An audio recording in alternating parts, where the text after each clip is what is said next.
Here we are, everybody. Day one of the journey to 600 by yours truly, Danielle.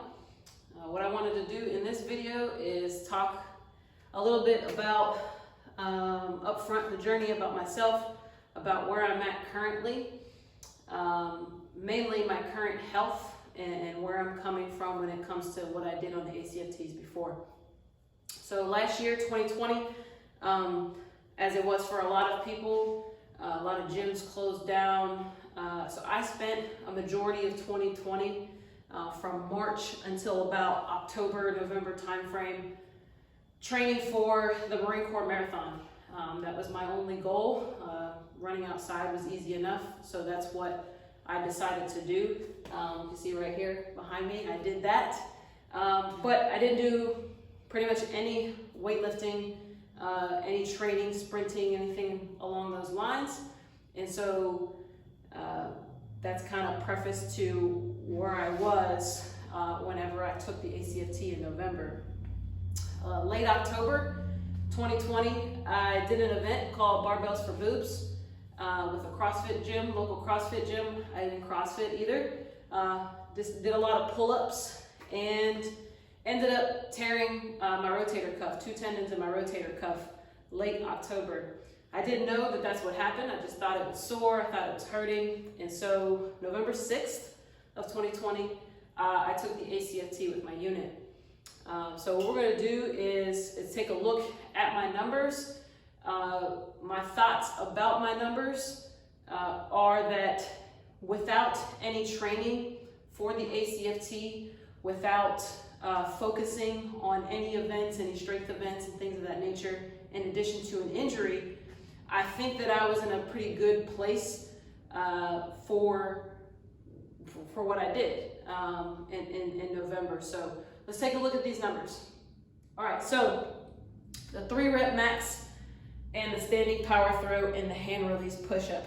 Okay, so again, not much strength training. I didn't go very, very heavy on the 3-rep max just because I was A, hurting, and B, I hadn't done much lifting at all. The standing power throw, obviously, shoulder extension, full flexion and things like that were an issue. And then the hand release push-up, of course, with a torn rotator cuff.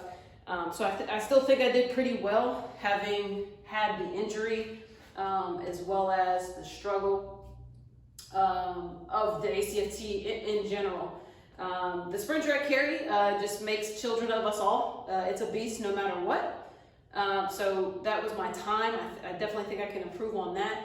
The leg tuck, I just want to maintain where I'm at on that as well. And the run, of course, improving my overall fitness so that when I get to the run, I can go back to running the 13s that I would do on the APFT, of course. And so getting myself into an overall a fitness level. So starting at a 502, having little to no training leading up to that ACFT in addition to an injury, I feel really, really good about the prospects of spending the next year focusing on training for this ACFT.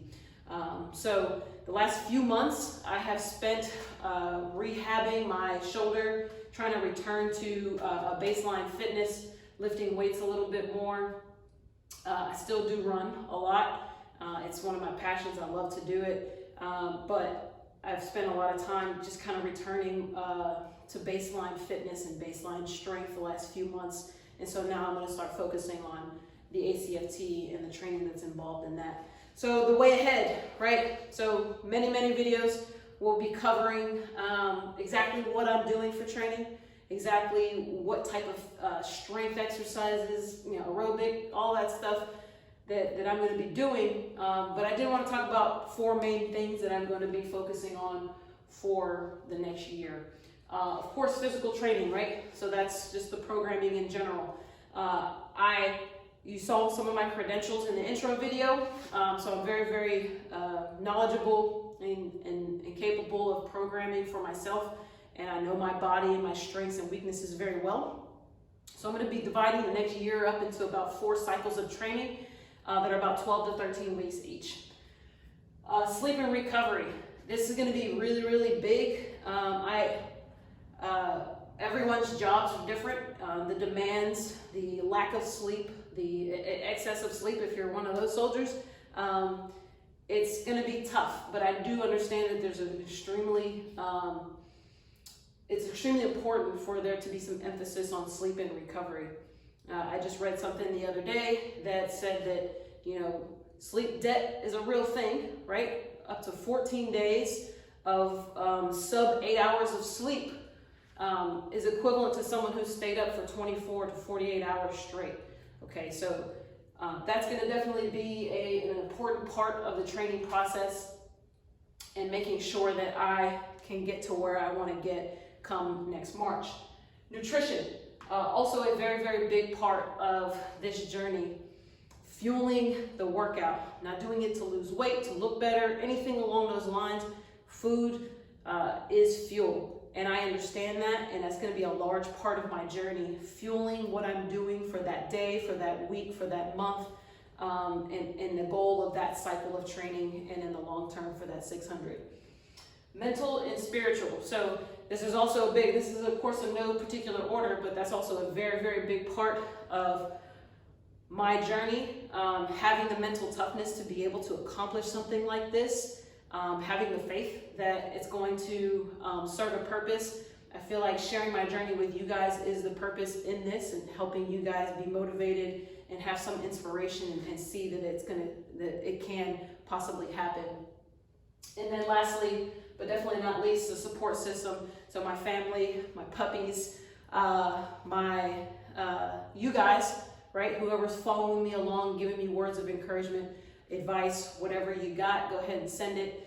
I'll place a lot of emphasis on the support system, just because without it, it would be very, very difficult to get up each day. There's going to be long days. There's going to be a lot of soreness. And so it's going to be extremely important to have that support system in addition to my family and you guys as well. So this is day one. It kind of gives you a brief overview of where I'm at, so you have a better idea of what my health is like, where my scores were. And so the next videos, we're going to be talking about the actual training itself, probably move into breaking down what my first block of training is going to look like over the next 12 weeks or so, and so that you guys can have a good idea. Feel free, again, comment, ask questions, anything along those lines, and we'll get this going. I'll see you guys in the next one.